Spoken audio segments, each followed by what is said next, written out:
За сайн бацхан уу. Цалин усны одоо дэлгэрэнгүй бүртгэл хийж одоо цалин усны тооцоо мэдээ татдаг хэсэлийг танилцуулж байна. За энэ хүү хэсэл нь цалин усны одоо тайлангийн CH4 маягт CH5-ын Б маягтуудыг татаж үзүүлдэг. За үүнийг хийхэд бол эхлээд цалин шийдтэй ажилтны тус бүрээр мэдээнүүд оруулдаг. За эндээс бол ажилчдын овог нэр үндсэн цалинг оруулаад ажилласан өдөр хоногийг оруулснаар за тухайн олгох цалин болон одоо түүнээс суудах нийгмийн даатгалын шимтгэлүүдийг одоо хувийн оруулаад ингээд тооцоолуулдаг. Түүнээс одоо хөнгөлөлт татвар тийм ээ. Хуульд холбогдох татварын хөнгөлөлт болон хувийн орлого албан татвар за байгууллагаас төлөх эндээшийг хувийн оруулж суудгуулж өгдөг. За үүнээс болохоор нийт суудгал болон гарт олох цалингийн мэдээнүүд татагддаг. За эндээс энэ хот шийдэн дээр болохоор энэ одоо мэдээнүүдийг ингээд базарч нэгтгэж ингээд хүснэгт pivot table үүсгэсэн байгаа. За үүнээс болохоор энэ мэдээнүүд нь бол автоматар татагддаг байгаа. За ингээд 2 сарын мэдээнүүд ингээд татагдаад гараад ирсэн байна. За ингээд энэ хүү хэсэлээс юу татаж үзүүлдэг вэ гэхээр за би жишээлбэл ингээд хайх товчийг даргаснаар тухайн одоо цалин олох хүснэгт маань ингээд шинжлэгддэг. За цалин тооцооны карт шийд рүү ороод ингээ хайх товч тарахаар мэдээнүүд нь шинжлэгддэг.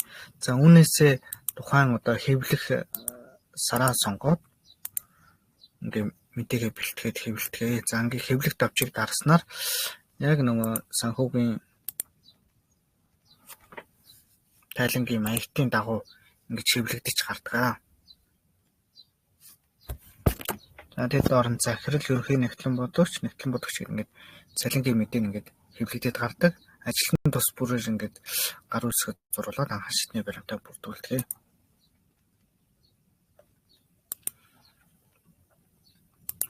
За цалин хуулах нь мөн адил принт тарахаар ингээд хэвлэгддэг. Цалин олох хүснэгт маань. За энэ тооцооллууд нь ихэнх нь ингээд автоматжуулсан байгаа.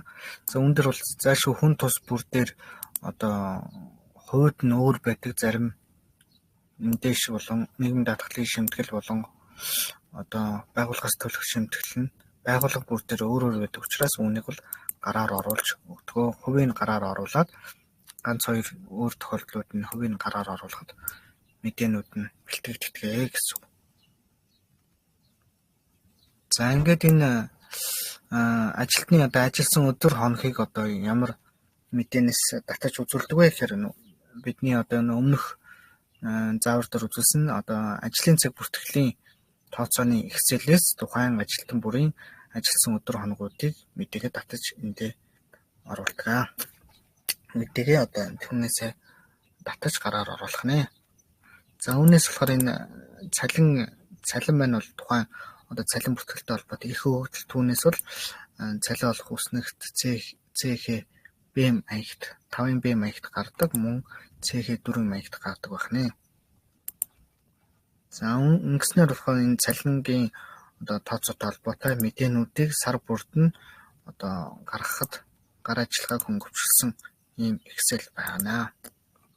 За ингээд сар бүрийн одоо мэдээнүүдээ одоо pivot table учраас refresh all дарснаар тухайн мэдээнүүд нь автоматар сар бүр шинжлэхтэй явдаг байна.